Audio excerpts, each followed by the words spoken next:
Hi all, ಇದು Sunday morning. ಊರಿಂದ ತಂದಿರೋ ಕುಂಬಳಕಾಯಿ ಕೂಡ ಹಾಗೆ ಇತ್ತು. ಅದನ್ನೇ ಉಪಯೋಗಿಸ್ಕೊಂಡು ಇವತ್ತು ಏನಾದರೂ ಮಾಡೋಣ ಅಂತ ಹೇಳಿ ಪಂಪ್ಕಿನ್ ಪರೋಟ ಮಾಡ್ಕೊಂಡಿದ್ದೆ. ಇದ್ರ ಜೊತೆಗೆ ಒಂದು ಬೆಳ್ಳುಳ್ಳಿ ಚಟ್ನಿ ಕೂಡ ಮಾಡ್ಕೊಂಡಿದ್ದೆ. ಪರೋಟಗೆ ಬೆಳ್ಳುಳ್ಳಿ ಚಟ್ನಿ ಬೆಸ್ಟ್ ಕಾಂಬಿನೇಷನ್ ಅಂತಾನೆ ಹೇಳ್ಬೋದು. ತುಂಬಾನೇ ರುಚಿಯಾಗಿರುತ್ತೆ.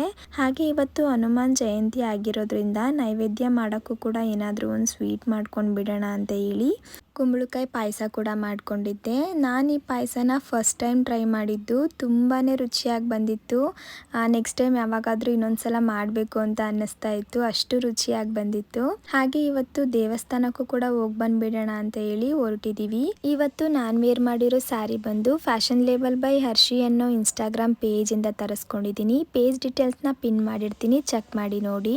ಪೂಜೆ ಎಲ್ಲ ಮುಗಿಸ್ಕೊಂಡು ಸ್ವಲ್ಪ ಮಣ್ಣಿನ ಪಾತ್ರೆಗಳನ್ನೂ ತೊಗೊಂಡು ಬರೋಣ ಅಂತ ಹೇಳಿ ಕ್ಲಿಯರ್ಟ್ಗೆ ಹೋಗಿದ್ದು. ಈ ಕಂಪ್ಲೀಟ್ ವಿಡಿಯೋನ ನಾನು ಯೂಟ್ಯೂಬ್ ಬ್ಲಾಗಲ್ಲಿ ಬುಧವಾರ ಶೇರ್ ಮಾಡಿ